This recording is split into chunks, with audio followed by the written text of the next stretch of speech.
আজকের আকাশে মেঘ। শেষ রাত্রি থেকে বিকট শব্দে গর্জন করে শুরুর সকালে তা ঝুমঝুম বৃষ্টি হয়ে পড়ছে। আদিব রাতে কমই ঘুমিয়েছে। ফজরের বেশ খানিকক্ষণ আগে উঠে তাহাজ্জুদ পড়েছে।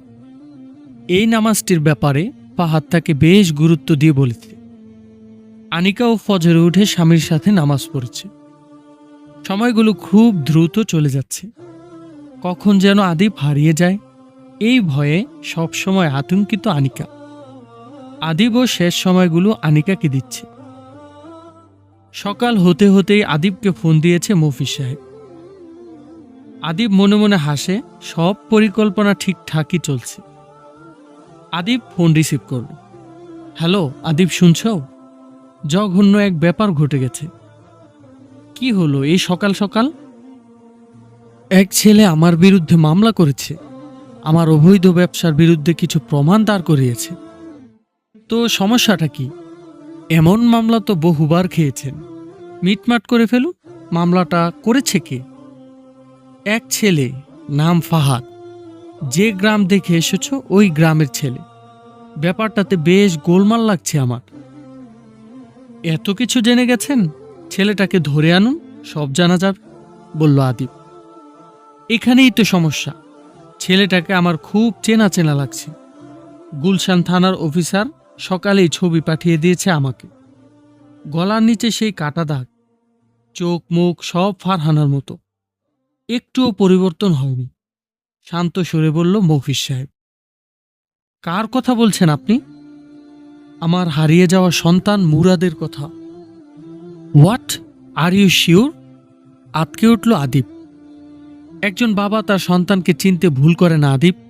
আর আমি তো মোটেও না। আমি স্পষ্ট দেখতে পাচ্ছি আমার সন্তান আমার হাতের নাগালে দাঁড়িয়ে আছে। সন্দেহের বিন্দুকতাটুকু খুব দ্রুতই পরিষ্কার হবে। ছেলেটিকে ধরে আনার ব্যবস্থা করেছেন? না, আমি কাজলা যাচ্ছি। ফোন রেখে দিল মফিজ সাহেব। মুহূর্তের মধ্যে ঘটনা অন্যদিকে মোড় নেয়। বিভ্রান্ত হয়ে গেল আদিব। ফাহাদ কি সত্যি মফিজ সাহেবের হারিয়ে যাওয়া ছেলে?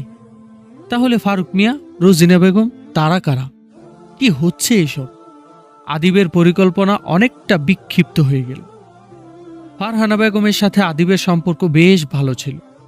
মফিজ সাহেবের সাথে বিভিন্ন মিটিং করত, কেবল বাসায় নির্জনে। সে সুবাদে ফারহানা বেগমের সাথে দেখা হতো। খুব ভালো মনের একজন মানুষ ছিলেন। আদিব তখন ভাবত, এই অমানুষের খপ্পরে ভালো মানুষটি কিভাবে জড়ালো? ফাহাদকে দেখতে অনেকটা ফারহানা বেগমের মতো লাগে। এ ব্যাপারটা একবার অল্প সময়ের জন্য মাথায় এসেছিল আদিবে। এবার পুরনো সেই স্মৃতিপট যন্ত্রণা দিতে শুরু করলো আদিবের মাথায়। মামলার পুরো বিষয়টা ভুলে দ্রুত ফোন দিল ফাহাদের কাছে। কয়েকবার রিং হবার পর রিসিভ করলো ফাহাদ। আদিব ভাই, আমিই তো ফোন দিতে চাচ্ছিলাম। কি খবর ওদিকে? ফাহাদ, যা বলছি মনোযোগ দিয়ে শোনো। হ্যাঁ বলুন। কোনো বড় ধরনের সমস্যা হয়ে গেছে নাকি? সমস্যাটা আমার নয়, তোমার ফাহাদ। তোমার ছোটবেলার কোনো স্মৃতি মনে পড়ে তোমার? আপনি এসব কেন জিজ্ঞাসা করছেন আদিব ভাই? শোনো, মফিজ সাহেবের ছেলে খুব ছোটবেলায় হারিয়ে গিয়েছিল। বলেছিলাম না তোমাকে? সে ছেলে তুমি। আর তোমার নাম ফাহাদ নয়, মুরাদ। আপনি পাগল হয়ে গেছেন আদিব ভাই। আমার বাবা মা উভয়কে আপনি দেখেছেন। এটা কিভাবে বলছেন আপনি? ফাহাদের মাথাটা ঘুরে উঠে। সে চোখে ঝাপসা দেখতে থাকে। এসব আমার কথা নয়, সবই মফিজ সাহেব বলেছেন। ওই কুলাঙ্গার এসব মিথ্যা বলেছে। আপনি কি এই নাটক বুঝছেন না আদিব ভাই? শান্ত হও ফাহাদ। মফিজ সাহেব কাজলা যাচ্ছে, শান্ত হও। তোমার কোনো বিপদ আমি হতে দেব না। এখন রাখছি। আদিব ফোন রেখে দেয়। ফারহানা বেগমের চেহারাটা যতবার আদিব ভাবছে, ততই ফাহাদের ব্যাপারটা স্পষ্ট হচ্ছে। কিন্তু এই জটিল মুহূর্তে ফাহাদকে খুব বেশি বলা উচিত নয়। আদিব দ্রুত আনিসকে ফোন করল। মামলায় আরও অনেক কিছু সংযুক্ত করতে হবে। পরিকল্পনা পরিবর্তন করতে হবে। আদিব হয়তো বড় ধরনের ঝুঁকিতে ফেসে যাচ্ছে, কিন্তু ফাহাদকে বাঁচাতে হবে। ফাহাদ বরফের মতো ঠান্ডা হয়ে গেছে। সে মাঝে মাঝে দুঃস্বপ্ন দেখত। তাকে এক মহিলা করুণ স্বরে ডাকছে। সে মহিলার চোখে মুখে মায়ার আহ্বান। ফাহাদের মনে হতো সে ঘুমের ঘরেই এক দৌড়ে ছুটে যাবে তার কাছে। এ স্বপ্ন দেখে সে প্রায় কেঁদে ঘুম থেকে উঠেছে। রোজিনা বেগম সবসময় এসব দুঃস্বপ্ন বলে সান্ত্বনা দিত। সে কি সত্যি মফিজ সাহেবের ছেলে? সেই মহিলা কি কোনোভাবে তার মা ছিল? তাহলে পিতৃস্নেহ দিয়ে বড় করা ফারুক মিয়াকে, আঁচলে বেঁধে আদর করে বড় করা রোজিনা বেগমকে, ফাহাদের মনে সব অন্ধকার হয়ে যায়। কিরে বাবা, কে ফোন দিছিল? কি হইছে রে ঢাকায়? কোনো সমস্যা হইছে? ফারুক মিয়া দৌড়ে আসে পাশের ঘর থেকে। বাবা, তোমরা কখনো আমার থেকে কিছু লুকিয়েছ? ফাহাদ আপ্লুত কণ্ঠে বলল। তোর কাছ থেকে আবার কি লুকামো? তাহলে বলো, আমি কে? আমার বাবা কে? আমার মা কে? আর তোমরা কারাও? আমার বাড়ি কোথায়? এবার চুপ হয়ে যায় ফারুক মিয়া। রোজিনা বেগম দৌড়ে আসে ফাহাদের উচ্চস্বর শুনে। জীবনের ভয়াবহ গুরুত্বপূর্ণ একটি দিন এভাবে চলে আসবে কেউ ভাবেনি। ফারুক মিয়া, রোজিনা বেগম দুজনই কাঁদছে। আমাকে মাফ করে দিস ফাহাদ, এই সত্যটা লুকাইছি শুধু তোকে হারানোর ভয়ে, কেঁদে কেঁদে বলল ফারুক মিয়া।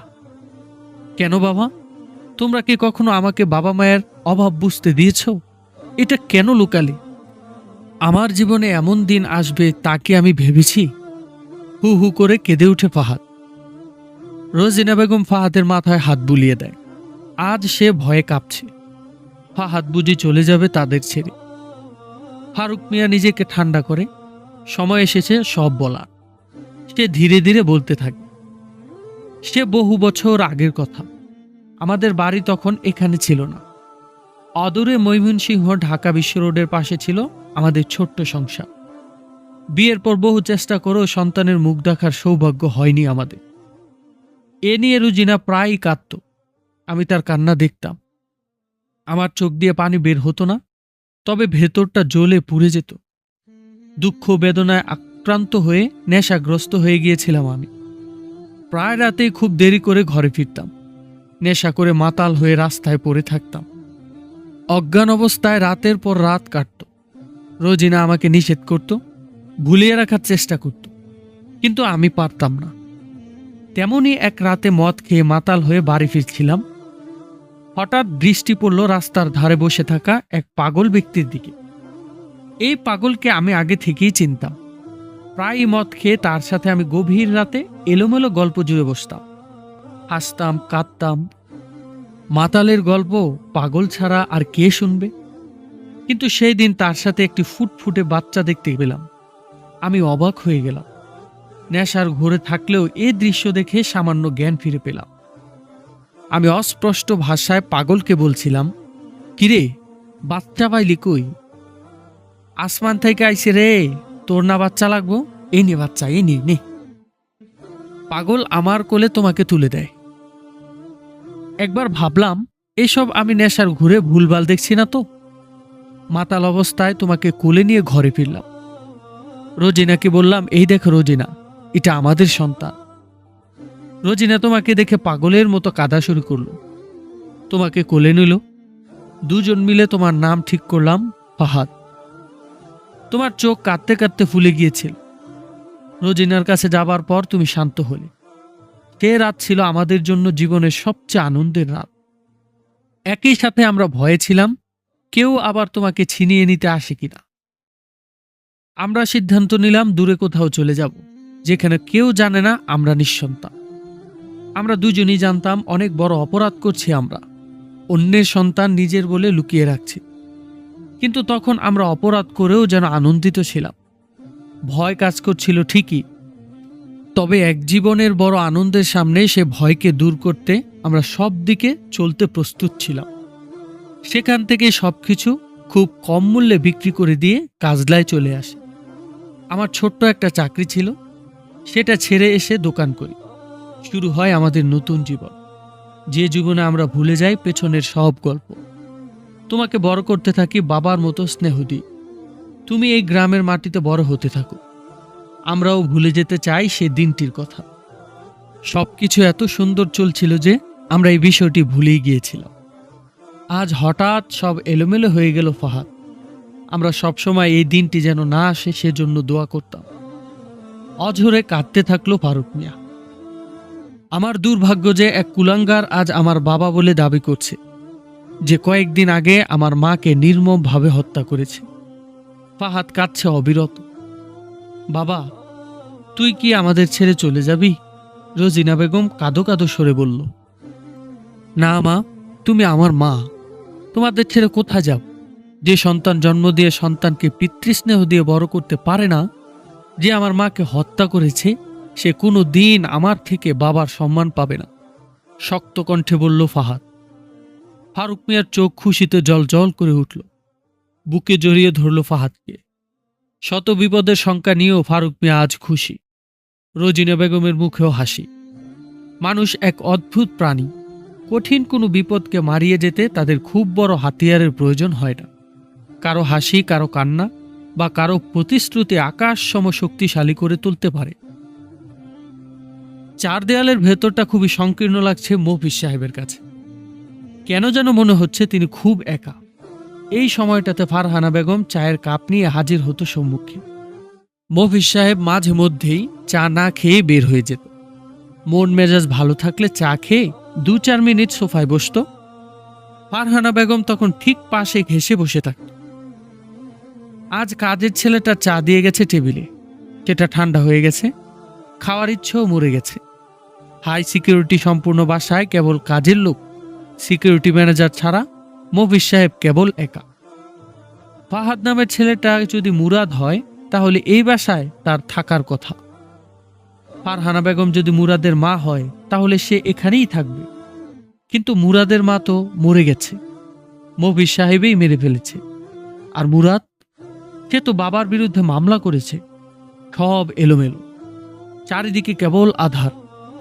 ভোরের মিষ্টি আলো ভেসে আসছে জানালার মূল্যবান পর্দাগুলো ভেদ করে, কিন্তু মফিজ সাহেবের ভেতরটা অন্ধকারে ঘেরা। টেলিফোনে কল এলো। কাজলার উদ্দেশ্যে বের হওয়ার কথা এখন। আদিবকে একবার সাথে নেওয়ার প্ল্যান করেও পরক্ষণে মফিজ সাহেব একা যাবে বলেই ভেবেছে। ড্রাইভার নিচে গাড়ি নিয়ে দাঁড়িয়ে আছে। কল রিসিভ করল মফিজ সাহেব। স্যার, আপনার সাথে গুলশান থানার ওসি সাহেব দেখা করতে চান, পাঠিয়ে দেব? হ্যাঁ, পাঠিয়ে দাও। কিছুটা ইতস্তত হলো মফিজ সাহেব। থানার পুলিশ ঘরে আসা আর ঘরের মানুষ থানায় যাওয়া উভয়টাই বিপদের লক্ষ্য। যদিও গুলশান থানার ওসির সাথে বহুকালের সম্পর্ক মফিজ সাহেবের, তার এই বদনে যে পেট ঝুলছে তা মফিজ সাহেবের টাকা খেয়েই বড় হয়েছে। মাদকের চোরাচালান, ইয়াবার এজেন্ট ধরা খেয়ে যাওয়া, গার্মেন্ট শ্রমিকদের আন্দোলন, অবৈধ টাকার উৎস লুকানো সহ বহু মামলা ডিসমিস করে দিয়েছে এই ওসি। কলিং বেল বেজে উঠল। মফিজ সাহেব নিজে গিয়ে দরজা খুলে দিয়ে গম্ভীর মুখে বলল, আসুন। ড্রয়িং রুমের সোফায় বসতে বসতে ওসি বলল, খুব কম সময় নিয়ে এসেছি, বড় কিছু সিদ্ধান্তের ব্যাপারে কথা বলতে হবে এখনই। হ্যাঁ বলুন। আমার সময়ও কম, কাজলা যাব বলে গাড়ি দাঁড় করিয়ে রেখেছি। এখন না এসে ফোনে বললেও পারতেন। বিষয়টা ফোনে বলার মতো নয়, সিরিয়াস ইস্যু। যাই হোক, ভাবি কোথায়? ভারী গোফের আড়ালে মুচকে হেসে বলল ওসি। ভাবিকে দেখতে এসেছেন নাকি? যা বলার ঝেড়ে কেসে বলুন তো, বিরক্ত হলো মফিজ সাহেব। আপনি জানেন যে আমি অহেতুক কথা বলি না। ভাবিকে যে আপনি খুন করে ফেলেছেন এটাও এখন আমরা জানি। হোয়াট? এসব কে বলল আপনাকে? ওই ছেলেটা এসব জানলো কি করে? আপনি জানেন ও আমার ছেলে? এখনো সন্দেহ করছি, তবে আমি শিওর। সব বাদ দিন, আগে বলুন এসব কিভাবে হলো? দ্রুত বলে গেল কথাগুলো মফিজ সাহেব। কুল কুল মফিজ সাহেব, তাড়াহুড়ো করবেন না। আপনার জীবনের সবচেয়ে বড় বিপদের সম্মুখীন হয়ে গেছেন। আপনার ধারে কাছের লোকেরাই আপনার পিঠে আঘাত করে দিয়েছে। শান্ত স্বরে বলল ওসি। মানেটা কি? কার কথা বলছেন? আদিব শাহ, আপনার সবচেয়ে বিশ্বস্ত ব্যক্তি, যাকে নিয়ে আপনি এই তাজমহল তৈরি করেছেন। মফিজ সাহেবের মুখ ফ্যাকাশে হয়ে গেল। আদিব? আজ সকালেও কথা হলো, সেই আগের কণ্ঠ, সে আগেরই কথা বলার ধরন, কিন্তু অস্তিনের কালসাপ। আমার পোষা কুকুর, শয়তানের বাচ্চাকে আমি দেখে নেব। ও আমার সব অবৈধ কাজে সহযোগী ছিল, এর প্রমাণ পেয়েছ? রাগে ক্ষোভের চোখ লাল হয়ে উঠল মফিজ সাহেবের। হ্যাঁ, সব প্রমাণ আমাদের হাতে। আপনারা যা করেছেন, আপনার যত টাকা যেখানে আছে, ফারহানা বেগমকে খুন করার সাক্ষী সব। আমরা চাইলে আপনাকে অ্যারেস্ট করতে পারি, আপনার ফাঁসিও হতে পারে। এসব বলার মানে কি? আপনাকে আমি কি দেইনি? এখন আমার বাসায় বসে আমাকে ভয় দেখাচ্ছেন? ফাঁসি দিবেন আমাকে?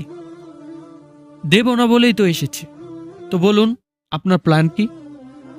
যেভাবেই হোক আদিবকে বড় মামলায় ঢুকিয়ে দিন। আমি এসব নিয়ে আর একটা কথাও শুনতে চাই না। আমি আমার সন্তানকে ফিরিয়ে আনতে যাব, আমার হারানো সন্তান।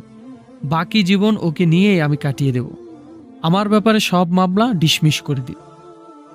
না মফিজ সাহেব, প্ল্যানটা কিন্তু হয়নি। এখন আমি যা বলবো কেবল তাই করতে পারবেন আপনি। মামলাটা খুব পোক্তভাবেই করা হয়েছে। প্রথমত, আদিবকে বড় মামলায় ঢোকানোর আগেই সে আত্মসমর্পণ করবে বলেছে। ইতিমধ্যে হয়তো করেও দিয়েছে। মামলার বিষয়টি ছড়িয়ে গেছে, মিডিয়া এ নিয়ে মাথা ঘামাবে। আমি আপনাকে বাঁচিয়ে নিতে পারি, তবে এবার আপনার খরচাটাও বেশি হবে। কারণ এই কাজ করতে গিয়ে আমি ও আপনি উভয়ের বিরুদ্ধেই সারা দেশে কথা হবে, মিছিল হবে, লেখালেখি হবে। আমি অবশ্য অত কিছুর পরোয়া করি না। টাকাটা পেলে সব মেনে নেব। ঠিক আছে, সব করুন, যা প্রয়োজন সব পাবে। তবে মনে রাখবেন, আপনার সাথে আমার এটাই শেষ লেনদেন। সামনের জীবনে আমার ধারে কাছেও আসবেন না। প্রায় নিঃস্ব হয়ে যাওয়া কণ্ঠ নিয়ে বলল মফিজ সাহেব। ওসি তার ডিল চূড়ান্ত করল। ড্রয়িং রুমের এলইডি টিভিতে অলরেডি দু একটি চ্যানেলের শিরোনাম দিচ্ছে মফিজ সাহেবকে নিয়ে। বিষয়টি জটিলতার আঁচ পাওয়া যাচ্ছে এখান থেকে। এদিকে জটিল এই বিষয়কে সমাধানের জন্য কলম চলছে মফিজ সাহেবের। ওসি সাহেব তার জীবনের সেরা ঝুঁকি ও সেরা অফার নিয়ে নিল। টাকার আড়ালে টিভির শিরোনামগুলো মিথ্যা হয়ে যাওয়ার ব্যবস্থা করতে থাকল। ওসি সাহেবের কাজ শেষ। মফিজ সাহেবকে কয়েকদিন কোনো সেফ জোনে থাকতে হবে। এরপর পরিস্থিতি স্বাভাবিক হলে আবার আগের জায়গায় ফিরে আসতে হবে। তবে মিডিয়ার ব্যাপারগুলিতে ক্ষিপ্ত জনগণের ব্যাপারগুলো দেখার দায়িত্ব নেই কারোই। ওসি সাহেব তার নির্দেশনাগুলো ভালোমতো শুনিয়ে দিন। আর হ্যাঁ, কোথায় যেন যাচ্ছিলেন? কাজলা, মফিজ সাহেব বললেন। সেখানে যাওয়াটা আপনার জন্য নিরাপদ নয়। জনগণের আক্রোশ থেকে বেঁচে থাকাটাই ভালো। কিছু কিছু সময় পুলিশের আগে জনগণের হাতে আইনের সমাধান হয়ে যায়, বুঝেন তো? আর ওই ছেলে আদৌ আপনাকে বাবা বলে মেনে নেবে কিনা তা নিয়ে ঘরে বসেই না হয় ঠান্ডা মাথায় ভাবুন। Good bye. হাসিটা মুখে রেখেই কথাগুলো বলে বেরিয়ে গেল অসি। দরজাটা বন্ধ করে নির্বিকার বসে রইল মফিজ সাহেব। মাথাটা প্রচণ্ড ব্যথা করছে। আচ্ছা, এভাবে একটা মোটা অঙ্কের ডিল করে ছেলেকে ফিরে পাওয়া যাবে? কার সাথে হবে লেনদেন? লেনদেনের পরিমাণ কত হবে? আমার গোটা সাম্রাজ্য দিলে চলবে? বিয়ারের গ্লাস হাতে নিয়ে এসব ভাবছে মফিজ সাহেব। কাজলায় কোনো কিছুর সংবাদ ছড়াতে সময় লাগে না। এরই মধ্যে ফাহাদের পরিচয়ও ছড়িয়ে গেছে। সাথে সাথে তার আসল পরিচয়, মফিজ সাহেবের সকল অন্যায়ের কথা, ফাহাদের মায়ের মৃত্যু আর ফাহাদের ফিরে না যাওয়ার প্রতিশ্রুতি সবই ছড়িয়ে গেছে। ফাহাদের বাড়ির সামনে এলোমেলো অবস্থায় নানা জন নানা কথা জানতে এসেছে। ফারুক মিয়া সবার নিকটই অপরাধী। এত বড় বিষয় সে লুকিয়েছে সবার নিকট। তবে ফাহাদকে চিরজীবনের মতো পেয়ে আনন্দে সে সবার সামনে বুক ফুলিয়ে কথা বলছে। রোজিনা বেগমের চোখে মুখেও আনন্দ। ফাহাদের মাথায় সেসব চিন্তা নেই। মায়ের জন্য কষ্ট হচ্ছে তা।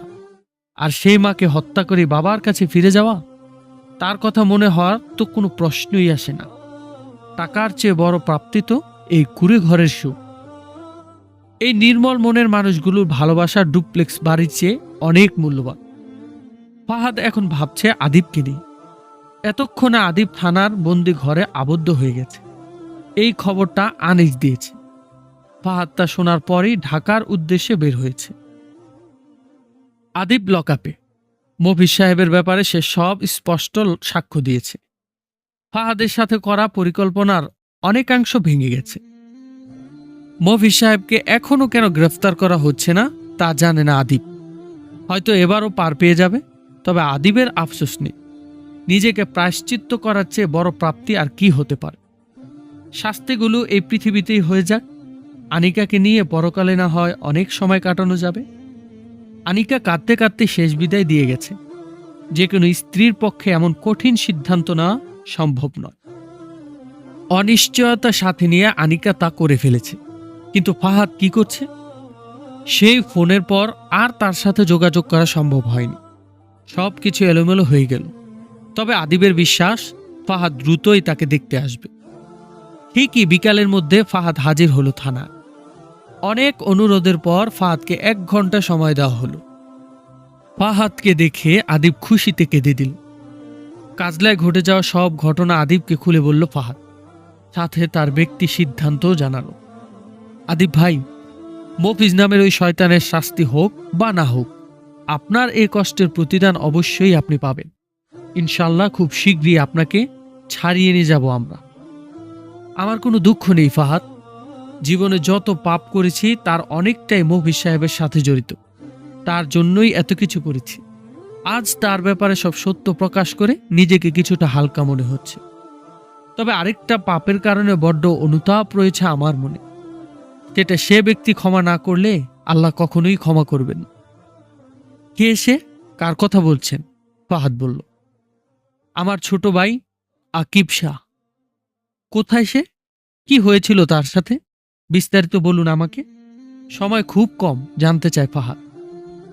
আদিব ধীরে শ্বাস ফেলে সে বলতে শুরু কর, ও আর আমি যমজ না হলেও কাছাকাছি বয়সে, মাত্র 2 বছরের ছোট। সবাই ভাবতো আমরা যমজ ভাই। আমাকে আমার দুশ্চরিত্রের জন্য যখন বাবা মা পরিত্যাজ্য করেন, এরপর এক সময় বাড়ির অবস্থা খারাপ হয়ে আসে। আকিব বাবা মার সাথেই থাকত।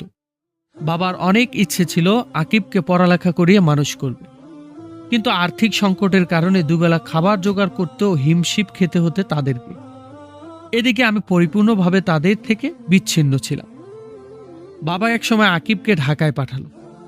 আমার কাছে একটি চিঠি লিখে জানালো তাদের দুরবস্থার কথা। আমি যেন আকিবকে সাথে রাখি। বাবা মায়ের সাথে বিচ্ছিন্ন হলেও আকিবের প্রতি আমার মায়াটা ছিল প্রখর। আকিব আমার কাছে চলে আসে। 2 ভাই মিলে ভালোই দিন কাটাচ্ছিলাম। বছর খানেকের মধ্যেই বাবা মা দুজনেই মৃত্যুর দেখা পায়। আমি আনিকাকে বিয়ে করি। এরই মধ্যে মফিজ সাহেবের সাথে আমার পরিচয় হয়। ভালো একটি সম্পর্ক তৈরি হয়।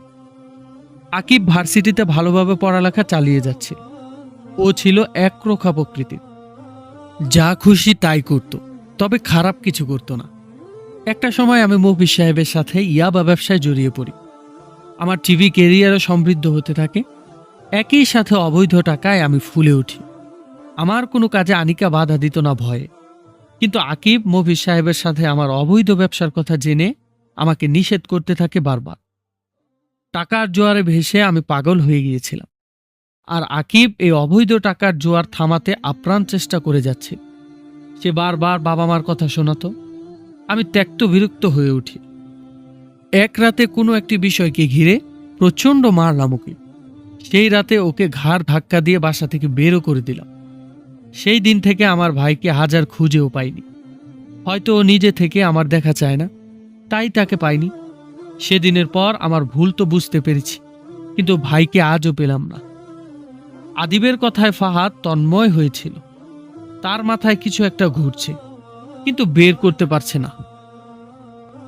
আদিব তার ভাইয়ের ব্যাপারে বলতে থাকলো।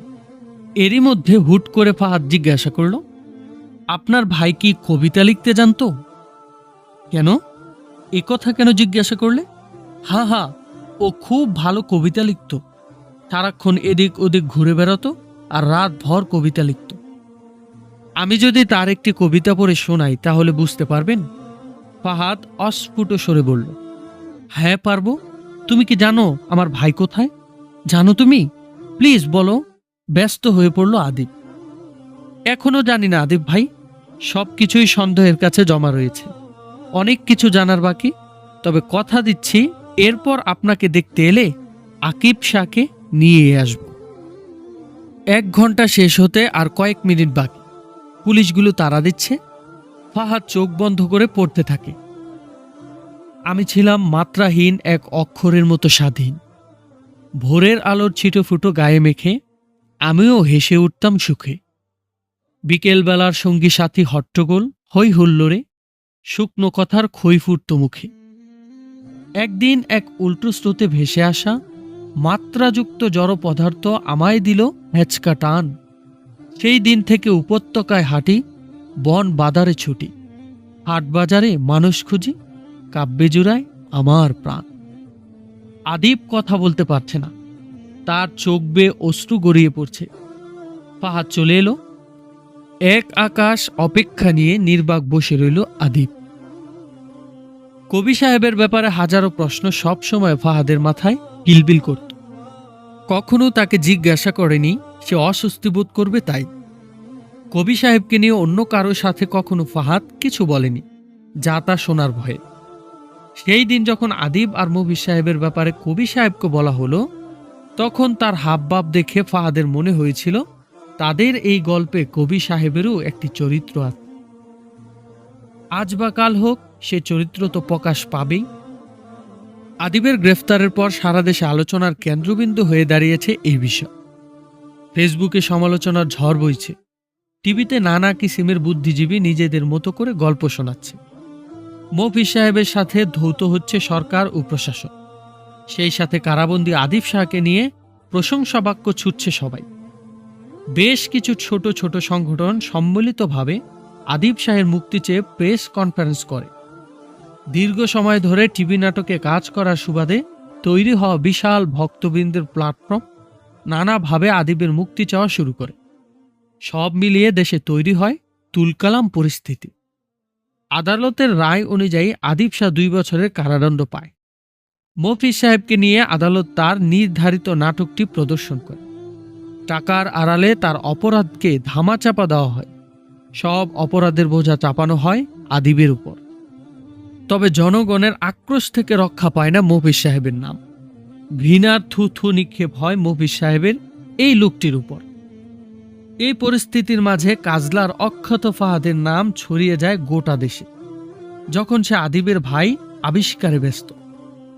আদিবকে শতভাগ নিশ্চয়তার মতো করে বললেও ফাহাদ মনে মনে বেশ সন্দিহান। কবি সাহেব আকিব শাহ নাও তো হতে পারে। কিছু কিছু সময় মানুষের ভাবনা থেকে আবেগ বেশি কাজ করে। অনেক সময় আবেগ জয়ী হয়ে যায়, তাই ভাবনার প্রয়োজন চলে যায়। কিন্তু এমনটা সবসময় হবে তা নয়। ফাহাদ ঢাকা থেকে ফিরে অনেক সময় নিয়ে ভেবেছে। এ ব্যাপারে সে কারো সাথে পরামর্শ নেয়নি, এমনকি রাতুলকেও না। কবি সাহেবকে আজ বলতে হবে সে কে। ফাহাদ কবি সাহেবের ঘরে যায়। এসো এসো, অভিনন্দন ফাহাদ। অভিনন্দন কেন? 2 কারণে। তোমার মায়ের খুনিকে চিনতে পেরেছ, আর তোমার বিয়ের সংবাদ পাচ্ছি খুব দ্রুত। আগেরটা ঠিক আছে, কিন্তু আমার বিয়ের ব্যাপারে কে বলল আপনাকে? আমি তো কিছুই জানি না। কবি সাহেব খাতা থেকে কলমকে স্থির করে বলল, আমিও জানি না, অনুমান করলাম।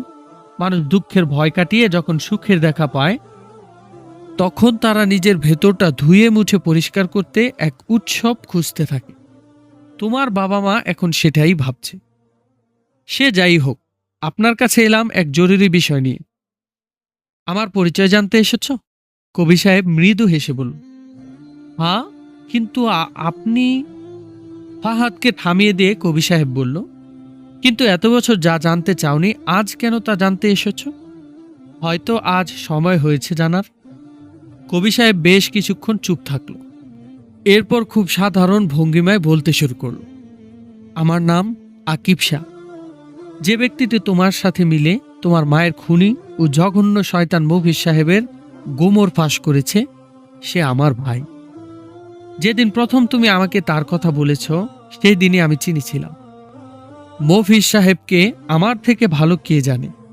তার জন্যই তো আমি ঘরহারা। কিন্তু তোমাকে কিছুই বলিনি, কারণ তাদের নিয়ে আমার ভেতরে কোনো আগ্রহের বিন্দুও নেই। তবে তুমি আমার মুখ দেখে অনুমান করতে পারো এটা আমি জানতাম, কারণ তুমি আমার খুব ছোট্ট ছোট্ট বিষয়ে গভীর মনোযোগ দাও। তখন খুব ছোট ছিলাম।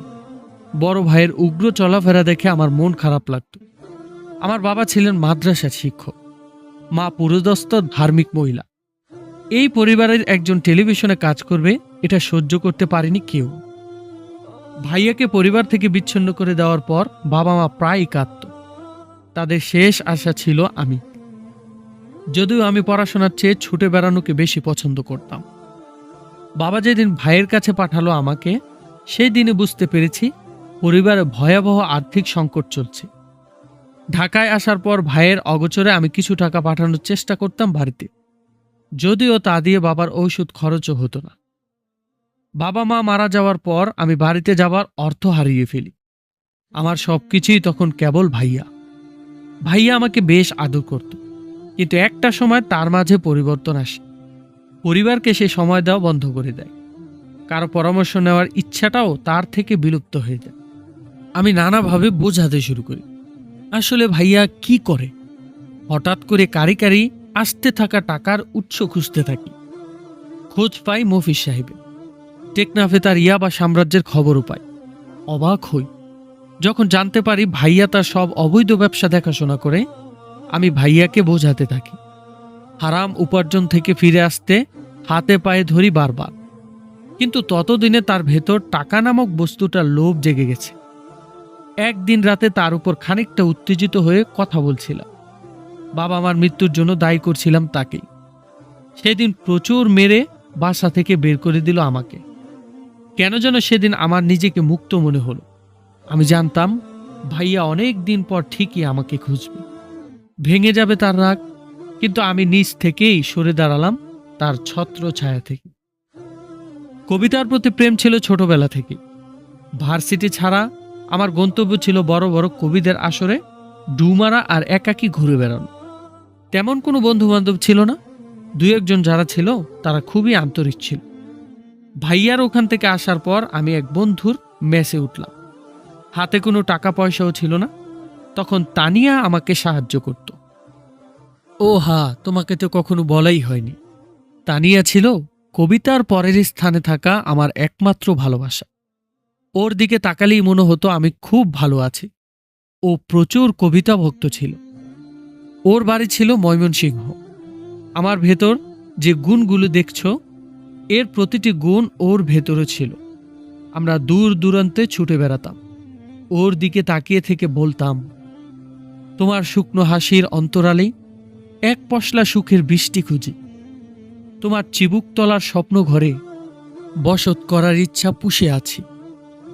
তোমার বেখেয়ালি কথার ফাঁকে মুগ্ধ চোখে দৃষ্টি ফেলে রাখি। তোমার সদর্পে হেঁটে যাওয়ার মাঝে আমার সিক্ত করে আঁখি। তোমার একটুখানি রেগে যাওয়া আমার বুকে পাঁচমিশালি ঝড়। তোমার অভিমানী মিষ্টি কথায় ভাবছি তোমায় রাখবো জনমভর। তোমার কথায় কথায় হেসে দেওয়া আমার নাকে বকুল ফুলের ঘ্রাণ। তোমার হাসির শব্দে শব্দে আমি ভুলে যাই শত রাগ আর অভিমান। তোমার শতগুণের জন্য আমি তোমায় বুকে আগলে রেখে চলি। তোমার আদর সোহাগ যত্নে আমি সকাল বিকাল রাতে চক্ষু মিলি। তোমার জন্য আমার কলম কাঁদে, লিখছে আমি হাজার কবিতা। এক পৃথিবীর সবাই শুনুক, আজ তুমি শুধু আমার অপরাজিতা। তানিয়া মনোমুগ্ধ হয়ে আমার কবিতা শুনত। ও জানত ওর চেয়ে কবিতার প্রতি আমার দুর্বলতা বেশি, তাই কবিতাকে তানিয়া আপন করে নিয়েছিল। একদিন আমরা সিদ্ধান্ত নিয়ে বিয়ে করব। ঢাকায় তানিয়া এক দুঃসম্পর্কের খালার বাসায় থেকে পড়ত। গ্রামের বাড়িতে খুব ভালো সচ্ছলতাও ছিল না। আমার ব্যাপারে ও বাড়িতে কথা বলে, সবাই রাজিও হয়ে যায়। আমার যেহেতু মাথা রাখার কোনো স্থান ছিল না, তাই আমরা পরিকল্পনা করি বিয়ে করে ওদের গ্রামেই ইতু হব। সব প্ল্যান শেষে একদিন তারিখ ঠিক হয়। তানিয়া ঢাকা থেকে গ্রামের উদ্দেশ্যে রওনা দেয়। আমি বিয়ের জন্য প্রয়োজনীয় কিছু জিনিস ক্রয় করে 2 দিন পরে যাব ভাবলাম। সেই দিন অপরিচিত এক নাম্বার থেকে ফোন এলো। ফোন রিসিভ করে জানতে পারি ঢাকার অদূরে তানিয়ার গাড়িটি ভয়াবহ অ্যাক্সিডেন্ট হয়েছে। আমি দ্রুত সেখানে চলে যাই। গিয়ে দেখি আমার এক আকাশ সমান ভালোবাসা রক্তের মিছিলে রাজপথে শুয়ে আছে। হাতে 2 দিন আগে পরিয়ে দেওয়া আমার স্বল্প মূল্যের আংটিও অক্ষত ছিল। নিথর এক দেহকে চিৎকার করে ডাকছিলাম আমি। কাল বাদে পরশু আমাদের বিয়ে। কত শত কাজ গোছানো বাকি, সব ভুলে ও ঠিকই আমাকে ছেড়ে চলে গেল। সে রক্তাক্ত রাজপথে আমি 1 মাস ছিলাম। ওর রক্ত যতদিন পর্যন্ত নিশ্চিহ্ন হয়নি আমি কোথাও যাইনি। লোকে পাগল ভেবে খাবার ছুড়ে দিত। আমি ফেল তাকিয়ে থাকতাম। আমার মনে কোনো শক্তি ছিল না। পাগল হয়ে গিয়েছিলাম। এখনই বা সুস্থ কোথায়? সেখান থেকে অচেতন হেঁটে হেঁটে ঘুরে বেড়াতাম। দু চোখ যেদিকে যায় সেদিকে চলতে থাকতাম। কোথাও বসতে গেলে মানুষ তাড়িয়ে দিত পাগল বলে। একসময় এই গ্রামে এসে পৌঁছলাম। এই গ্রামের সৌন্দর্য আমাকে পাগল করে দিল। ভাবলাম কেবল এখানে থেকেই তানিয়াকে ভুলতে পারব। এখানকার মানুষগুলোর হৃদয় কমলমতি শিশুর মতো। সময় আমাকে পাগল বললেও অদ্ভুত কোনো কারণে কেউই তাড়িয়ে দিল না। আমি সেই দিন থেকে ভাবলাম বাকি জীবনটা এখানেই কাটিয়ে দেব। আমার সঙ্গী হবে কেবল কবিতা। এখানে আমাকে কেউ কখনো খুঁজে পাবে না। কিন্তু ভাগ্যের কি নির্মম পরিহাস, আমার ভাই এই গ্রামেও অবশেষে এসে পৌঁছল। ফাহাদ সব শুনে আনন্দিত হলো মনে মনে, আবার দুঃখও পেল কবি সাহেবের গল্প শুনে। এতটা দুঃখ নিয়ে এই লোকটি এভাবে সুখে আছে তা ভাবতেও অবাক লাগে ফাহাদে। আপনি কি জানেন আদিব শাহ আগের মতো নেই? হ্যাঁ জানি। সে যে প্রচণ্ডভাবে আপনাকে মনে করছে তা জানেন? হ্যাঁ জানি। কিন্তু আমি যে আগের মতো নেই। এই জীবন থেকে বদলে যেতে চাই না আমি। একজন ভালো আদিব শাহ কেবল আপনাকে পেলেই পরিপূর্ণ সুখী হবে। আপনি কি একটিবার যাবেন আমার সাথে জেলে? ফাহাদ করজোরে নিবেদন করে। কবি সাহেব উত্তর দেয়, না। তবে তাকে দেখে মনে হচ্ছে সে ভাইয়ের সাক্ষাৎ পেতে প্রবলভাবে আগ্রহী হয়ে উঠেছে। ফাহাদ আর কিছু জিজ্ঞেস করে না। কবি সাহেব শুয়ে গেছে বিছানা। সে হয়তো কিছু সময় একা থাকতে চায়, ভাবতে চায়, কাঁদতে চায়। ফাহাদ দেরি না করে উঠে চলে যায়। সেই দিন কবির ঘর থেকে ফেরার পরেই জানতে পারে ফাহাদ তার জন্য মেয়ে দেখা চূড়ান্ত হয়েছে। রোজিনা বেগমের মনের মতো মেয়ে খুঁজে পাওয়া গেছে। তবে ফাহাদ লজ্জিত হয় একটি খবর শুনে। তার হবু বউ রাতুলের ছোট বোন রাফিয়া। রাতুলই ফাহাদের অগোচরে ফারুক মিয়াকে প্রস্তাব করেছিল। এই কয়েকদিনের ঝামেলা শেষে সবাই উৎসব পেতে খুব দ্রুত আয়োজন সারতে চাচ্ছে। পুরো গ্রাম জুড়ে খুশির বন্যা বয়ে গেল। সবাই যার যার মতো করে শুভেচ্ছা জানাতে থাকলো ফাহাদকে। কবি সাহেবের কথাই অবশেষে ঠিক হলো। রাতুলের সামনে যেতেও লজ্জা করছে ফাহাদে। পেছনে পেছনে ছেলেটা কি কাণ্ডই না করে বসেছে। সবার পরামর্শের পর ইমাম সাহেব দিনক্ষণ ঠিক করলেন। জুমার দিন ঠিক করা হলো ফাহাদের মহেন্দ্রক্ষণ।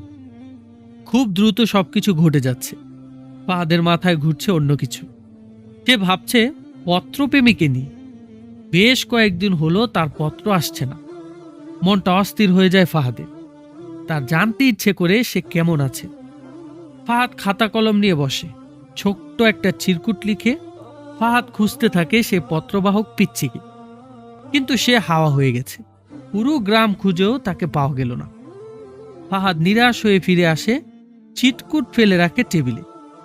সেই দিন বিকালে সবাইকে অবাক করে দিয়ে কবি সাহেব আসে ফাহাদের বাড়িতে। তাকে দেখে মোটেও পাগল মনে হচ্ছে না। দিব্যি সুস্থ সবল এক যুবক।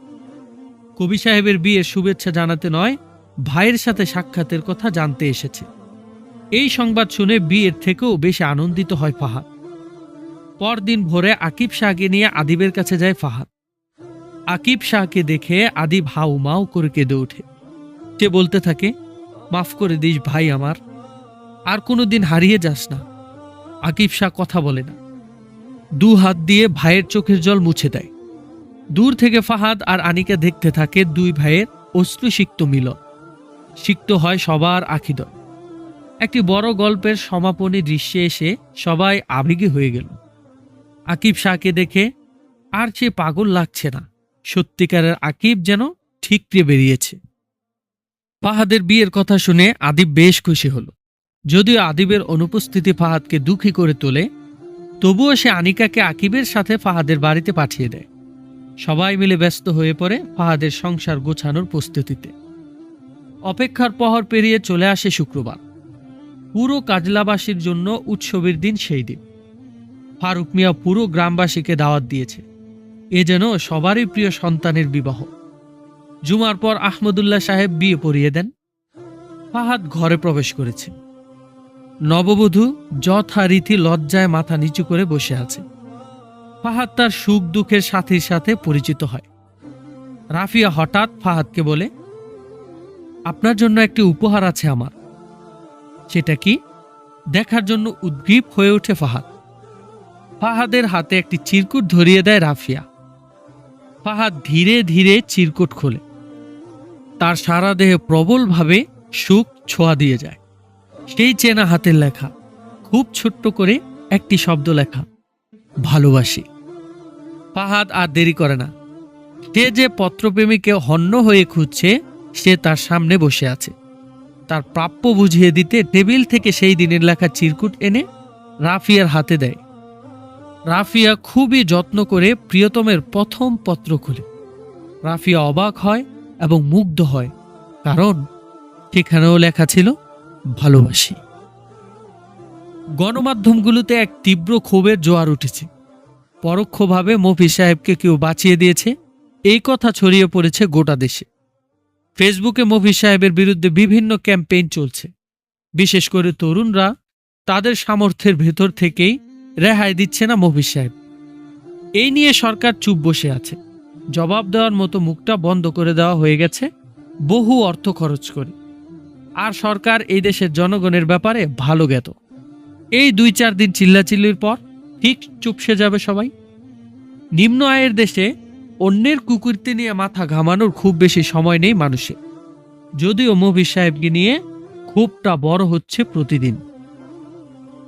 ময়মনসিংহের সেই বাগান বাড়ি নিজের মালিকানায় থাকলেও এই জায়গাটায় মফিজ সাহেব এই জীবনে 2 বার এসেছে।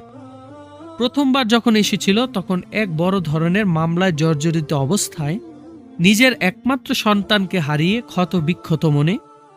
এবার সেই হারানো সন্তানকে আবার হারিয়ে জনগণের ঘৃণা আর ক্ষোভ থেকে নিজের অবয়ব লুকাতে। এই বাগান বাড়িতে একজন কেয়ারটেকার থাকে। আজ মফিজ সাহেব আছে, আর কেউ নেই তার সাথে। তার এই জীবনের অর্জিত সব সম্পদ ঢাকায় পড়ে আছে। সে ঢাকা যেতে পারছে না ভয়ে, পুলিশের ভয়ে নয়, নিজের এই চেহারা কেউ দেখে ফেলার ভয়। স্যার, রাইতে কি খাইবেন? মফিজ সাহেব চমকে উঠল। আসবাবপত্র ছাড়া খালি রুমটায় কেয়ারটেকারের কণ্ঠ কিছুটা ভয়ঙ্কর শোনাল। যা পারো ম্যানেজ করো, আর বিশেষ কোনো কিছুর ইচ্ছে নেই। টাকা দেন স্যার। মফিজ সাহেব টাকা খুঁজতে গিয়ে দেখলো তার মানিব্যাগ আনা হয়নি। তাড়াহুড়ো করে আসার সময় ড্রাইভার এখানে নামিয়ে দিয়ে সে গাড়ি নিয়ে তার বাড়িতে চলে গেছে। মফিজ সাহেব লজ্জিত কণ্ঠে বলল, তুমি টাকাটা ম্যানেজ করো, আমি দিয়ে দিচ্ছি পরে। কেয়ারটেকার মুখটা ভেঙচি দিয়ে চলে গেল। কে কেন যেন বুঝতে চায় না এই লোকটির কত ক্ষমতা, কত অর্থের পাহাড় তার। মফিজ সাহেব নিজের দেহের দিকে একবার তাকালো। ঝিম হয়ে আসছে মাথা, চারদিকে কিছু স্পষ্ট দেখছেন না। দিন শেষে আজ তার এই অবস্থার জন্য কে দায়ী? আদিব শাহ, ফাহাদ, নাকি অর্থ, নাকি তার লোভ? চিৎকার করতে থাকে মফিজ সাহেব। তার এই চিৎকার বারবার বাগান বাড়ির ভেতরটায় ধ্বনিত হতে থাকে। আমার টাকা লাগবে না, কিচ্ছু লাগবে না। ফারহানা, তুমি ফিরে আসো, মাফ করে দাও আমাকে। মুরাদ, মুরাদ বাবা আমার, তুই ফিরে আয়। আলহামদুলিল্লাহি রাব্বিল আলামিন। সমস্ত প্রশংসা আল্লাহ তাআলার জন্য। জিনাত তৌফিকের মাধ্যমে আপনাদের সামনে একটি ছোট্ট সামাজিক উপন্যাস ইতিমধ্যেই আমরা তুলে ধরলাম। ছোট্ট এই উপন্যাসটিতে আমাদের সমাজে ঘটে যাওয়া সমস্ত দিক সুন্দরভাবে ফুটিয়ে তোলা হয়েছে। আশা করি আপনাদের সবার কাছে এই উপন্যাসটি ভালো লাগবে। যদি আপনাদের কাছে এই উপন্যাসগুলো ভালো লেগে থাকে তাহলে অনুরোধ করছি অবশ্যই আমাদের চ্যানেলের ভিডিওগুলোতে লাইক দিবেন এবং কমেন্টে আপনাদের মতামতগুলো অবশ্যই জানাবেন।